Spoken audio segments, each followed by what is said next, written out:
ನನಗೆ ಮಾಡ್ತಾ ಇದ್ದಾರೆ ಅದರ ಜನಾಕ್ರೋಶ ಯಾತ್ರೆ ನಂದ ಅಂತ ಜನಾಕ್ರೋಶ ಅಂದ್ರೆ ಏನ್ರಿ? ಕಾಂಗ್ರೆಸ್ ಸರ್ಕಾರದ ಭ್ರಷ್ಟಾಚಾರ ಬಗ್ಗೆ ಮಾತಾಡಬೇಕು. ಇನ್ನು ಮುಖ್ಯಮಂತ್ರಿ ಮಾಡ್ತೀನಿ ಅಂತ ಹೇಳ್ತಾರಲ್ಲ ನಿಮ್ಮ ದಾವಣಗೆರೆಯಾಗ, ಮುಖ್ಯಮಂತ್ರಿ ಮಾಡಿದ್ರೆ ಪ್ರಾಮಾಣಿಕ ಸರ್ಕಾರ ಬರ್ಲಿಕ್ಕೆ ಸಾಧ್ಯ ಇದೆಯಾ ಇಲ್ಲಿ ಕರ್ನಾಟಕದಲ್ಲಿ? ಅವ್ರ ಅಪ್ಪಂದೇ ನಕಲಿ ಸಹಿ ಮಾಡಿದವ ಇನ್ನೇನು ಮುಖ್ಯಮಂತ್ರಿಯಾಗಿ ಉದ್ಧಾರ ಮಾಡ್ತಾನೆ ರೀ? ನಾವು ಯಾವ ಪಕ್ಷ ಮಾಡೋದಿಲ್ಲ, ನಮ್ಮ ಗ್ರಾಫ್ ಇರ್ತದೆ. ಗ್ರಾಫ್ ಇರ್ದ್ಮ್ಯಾಗ ಬರತ್ತವ್ರು ನಾವು ಕೂಡಿ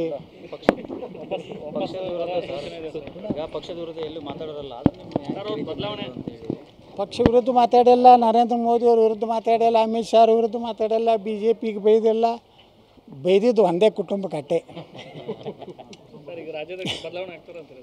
ಏನು ನನಗೆ ಗೊತ್ತಿಲ್ಲ ಪಾರ್ಟಿ ಅವ್ರ ಆಂತರಿಕ ಇದು ವ್ಯವಸ್ಥೆ ಅದು ಅವ್ರಿಗೆ ಬಿಟ್ಟಿದ್ದು. ನಾ BJP ಒಳಗೆ ಇಲ್ಲ ಅಲ್ಲಿ, ಈಗ ನಾ ಪಕ್ಷೇತರ ಶಾಸಕ.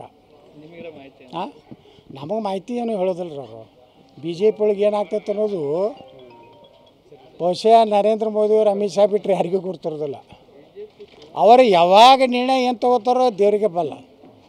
ಆದ್ರೆ ಈ ಜನಾಕ್ರೋಶ ಮಾಡಿದ್ದು ಕಾಂಗ್ರೆಸ್ ವಿರುದ್ಧ ಅಲ್ಲಿದು ತಮ್ಮ ಕುರ್ಚಿ ರಕ್ಷಣಾ ಆಕ್ರೋಶದ ಯಾತ್ರೆ ಇದು.